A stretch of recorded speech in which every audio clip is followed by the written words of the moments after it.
My name doesn't matter, but this tale does. It's a cautionary story for anyone who trusts too easily and questions too rarely. It all started 3 months ago when I returned early from a business trip.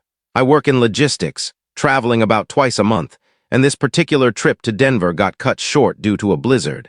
I figured I'd surprise my wife of 7 years, Emily. I rolled into our driveway around 4 p.m., expecting to catch her maybe cooking dinner or glued to a streaming series. Instead, I stepped into our kitchen and found divorce papers strewn across the counter. She wasn't alone. A man I'd never seen before, mid-40s, dressed in a sleek suit with a briefcase nearby, sat at MY kitchen table.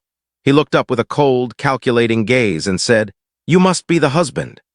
Emily jumped up, looking like she'd been caught in the act, which, as it turned out, she had, though not in the way I initially suspected. She introduced him as Nathan, her financial advisor. She claimed they were working on tax documents. The divorce papers? Oh, those were for her sister, she said, who was supposedly going through a messy breakup. I knew she was lying. The way she dodged my gaze, the way this Nathan guy eyed me like I was a problem to solve, something was deeply wrong. But I didn't confront her. Not yet. I just nodded, shook Nathan's hand, and said I'd let them get back to their tax business. Then I went upstairs and did something I'd never done in our marriage. I started investigating my own wife's secrets. Over the next few weeks, what I uncovered demolished everything I thought I knew about the woman I'd loved for 7 years. I discovered Emily had been meeting with Nathan for months. He wasn't just any advisor. He was a divorce lawyer who specialized in what he called wealth preservation. I found his business card hidden in her wallet, with appointment dates jotted on the back stretching back 6 months.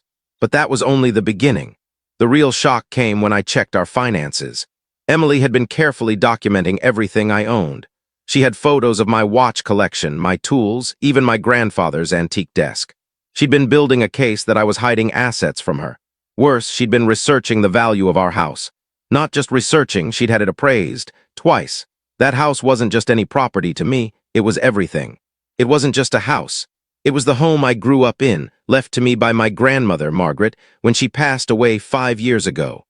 Margaret raised me after my parents died in a car accident when I was 12. That house was where she taught me what it meant to be a man, where she comforted me through grief, where we celebrated when I graduated college. It was my last connection to my family. When I married Emily, I thought I was sharing a home with her. I never imagined she saw it as her ticket to a windfall. I confronted her on a Tuesday night in March. I laid out everything I'd found, the lawyer meetings, the asset lists, the appraisals. I expected her to deny it, to break down, to plead for forgiveness. Instead, she gave me a chilling smirk and said, "You should have been more careful about what you put in both our names." That's when she revealed her plan. For 2 years, she'd been scheming our divorce, not because she was unhappy, but because she wanted half of everything I had, including Margaret's house. She'd done her research. In our state, property acquired during marriage is considered marital property, even if it's inherited. The house was deeded to me while we were married. According to her lawyer, she had a strong claim to 50% of its value. The house was worth $400,000. Her plan was to force me to sell it and split the proceeds or buy her out for $200,000, money I didn't have. I felt like the world was crumbling beneath me. This house wasn't just real estate. It was Margaret's legacy, my childhood, my roots. And my wife, the woman I'd trusted with my heart, was plotting to tear it all away. But Emily had made one critical mistake. She was so focused on her legal strategy that she never checked the deed. See, when Margaret left me the house, she'd been meticulous. She'd lived through the Great Depression, seen families lose everything over legal loopholes. She was obsessive about protecting her property. So when she passed the house to me, she didn't just put it in my name. She placed it in a trust, a specific trust she'd set up with her own lawyer years before she died. The trust was designed to protect the house from exactly what Emily was trying to do. According to its terms, the house could never be classified as marital property. It couldn't be sold or transferred without the consent of all trust beneficiaries. And if I died or divorced, the house would automatically pass to the next generation.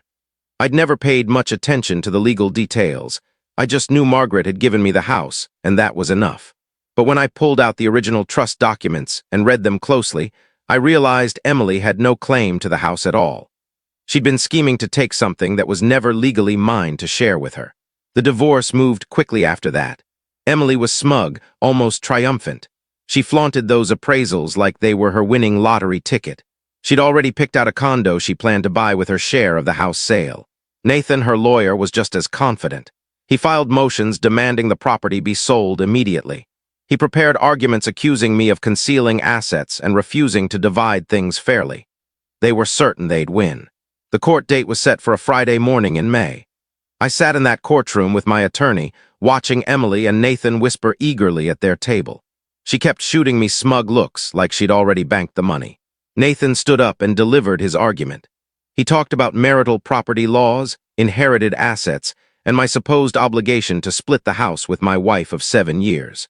He presented the appraisals, the photos, the records of our home's value. The judge listened calmly, asked a few questions, then turned to my attorney. My lawyer stood and said, "Your Honor, I'd like to submit the original trust documents for the property in question." I watched Emily's face as my attorney explained that the house had never been mine to begin with. It belonged to Margaret's trust, with me as the beneficiary, and per the trust's terms, it could never be marital property under any circumstances. The judge reviewed the documents carefully. Then he looked at Nathan and said, "Counselor, did you review the actual deed before filing these motions?" Nathan's face went pale. "Your Honor, we examined the property transfer from the deceased grandmother, but—" "You didn't check the trust documents," the judge interrupted. It wasn't a question.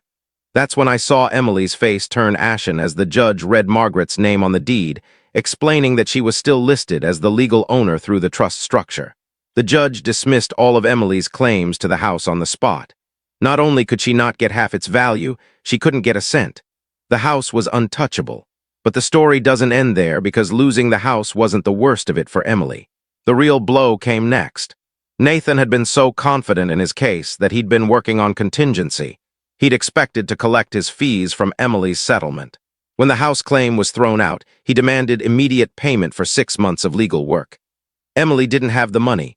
She'd been counting on the house sale to cover everything: her lawyer, her condo, her new life. To make matters worse, my attorney filed a motion for legal fees, arguing that Emily's case was frivolous and filed in bad faith. The judge agreed. Emily ended up responsible for not only her own legal fees, but mine too, nearly $30,000 in total. The woman who tried to take my home lost her savings, her lawyer, and her marriage. She moved back in with her mom and took a job at a call center. I still live in Margaret's house. Every morning I wake up and think of my grandmother and how she protected me, even from beyond the grave. She knew something I didn't, that sometimes the people closest to us can hurt us the most. Emily taught me that love isn't just about trust. It's about judgment. It's about protecting what matters most, even from those we want to trust. Betrayal isn't always catching someone in bed with another person. Sometimes it's finding them in your kitchen with legal documents, plotting to unravel your life piece by piece. The house is quiet now, sometimes too quiet, but it's mine, it's safe, and Margaret would be proud. If you've made it this far, thanks for listening to my story. Please subscribe if you haven't yet, hit that like button, and let me know in the comments if someone's ever tried to take something that wasn't theirs to take. And please share this video with someone who might need to hear it. Until next time, stay sharp.